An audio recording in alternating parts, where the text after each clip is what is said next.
Araw mga ka-daily, ayan, kumusta po kayong lahat? Ayan, sana po nasa mabuti po kayong kalagayan.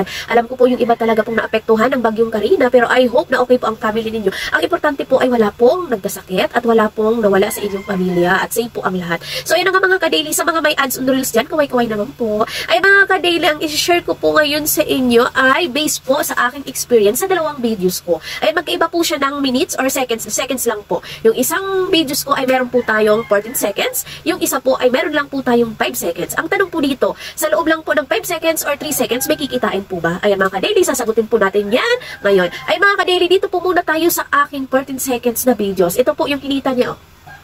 At ito po ang views niya. Di ba mga ka-daily? Dito naman po tayo mga ka-daily sa 5 seconds na videos natin. Ito po ang views nito. At ito po ang kita niyan. Oh, ano po ba ang napapansin nyo? Ayan mga ka-daily, nakadepende po talaga sa videos kung magkano po ang kikitain natin. Hindi po yan nakabase kung gaano kaganda ang videos natin.